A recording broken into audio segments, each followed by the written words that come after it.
আমদানি বিল পরিশোধে মার্কিন ডলারের চাহিদা হঠাৎ বেড়ে যাওয়ায় দেশের বৈদেশিক মুদ্রা বাজারে নতুন করে চাপ তৈরি হয়েছে। এর প্রভাবে আন্তঃব্যাংক বাজার, বাণিজ্যিক ব্যাংক এবং খোলা বাজার সব ক্ষেত্রে ডলারের দাম ঊর্ধ্বমুখী রয়েছে। বাংলাদেশ ব্যাংকের সর্বশেষ তথ্য অনুযায়ী গত ৩০ জুলাই আন্তঃব্যাংক বাজারে প্রতি মার্কিন ডলারের বিনিময় হার দাঁড়িয়েছে ১২৩ টাকা ৮২ পয়সা। একই দিনে স্পট মার্কেটে ডলার বিক্রি হয়েছে ১২৩ টাকা ৮৮ পয়সা, যা এক মাস আগে ছিল ১২২ টাকা ৮৫ পয়সা। তবে আন্তর্জাতিক বাণিজ্য ও ঋণপত্র নিষ্পত্তির ক্ষেত্রে কিছু বাণিজ্যিক ব্যাংকে প্রতি ডলার ১২৩ টাকা ৯৫ পয়সা পর্যন্ত পরিশোধ করতে হচ্ছে। সংশ্লিষ্টরা বলছেন, বৈশ্বিক ও অভ্যন্তরীণ উভয় কারণেই ডলারের উপর চাপ বেড়েছে। মধ্যপ্রাচ্যে নতুন করে যুদ্ধ ও ভূরাজনৈতিক উত্তেজনার কারণে বিশ্ববাজারে জ্বালানি তেলের দাম বেড়েছে। ফলে জ্বালানি, সারসহ বিভিন্ন প্রয়োজনীয় পণ্যের আমদানি ব্যয় বৃদ্ধি পাওয়ায় ডলারের চাহিদাও বেড়েছে। এদিকে আমদানি ব্যয় বাড়লেও রপ্তানি আয় সেই হারে বাড়েনি। বাংলাদেশ ব্যাংকের তথ্য অনুযায়ী ২০২৫-২৬ অর্থ বছরের জুলাই-মে সময়ে দেশের আমদানি আগের বছরের একই সময়ের তুলনায় ৬.২৬% বেড়ে ৬৪ বিলিয়ন ডলারে পৌঁছেছে। বিপরীতে একই সময়ে রপ্তানি আয় প্রায় ২% কমে ৪০ বিলিয়ন ডলারে নেমে এসেছে। ফলে বৈদেশিক মুদ্রা বহির্গমন প্রবাহ বৃদ্ধি পাওয়ায় বাজারে ডলারের উপর অতিরিক্ত চাপ সৃষ্টি হয়েছে।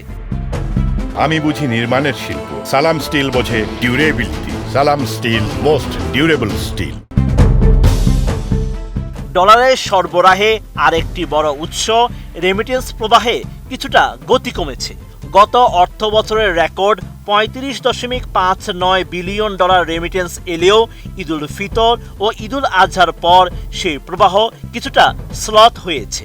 টানা ৬ মাস ৩০০ কোটি ডলারের বেশি রেমিটেন্স আসার পর জুন ও জুলাই মাসে তা যথাক্রমে ২৮২ কোটি এবং ২৮৬ কোটি ডলারে নেমে এসেছে।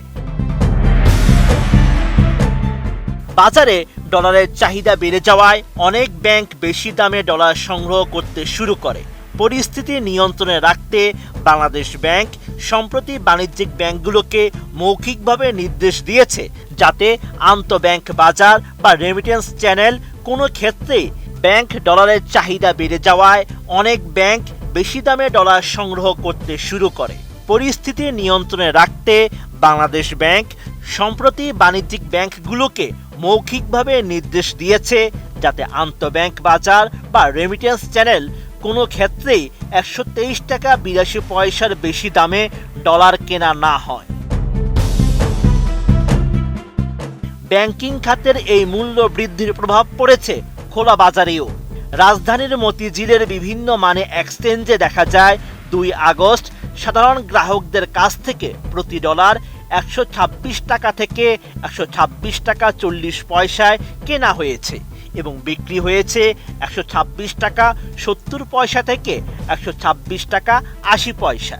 এক মাস আগেও খোলা বাজারে ডলারের দাম ছিল ১২৫ টাকা থেকে ১২৫ টাকা ২০ পয়সার মধ্যে।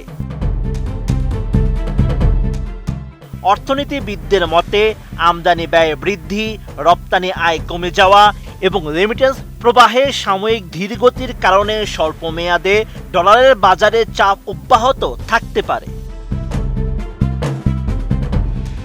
Sheikh Farid, ATN news.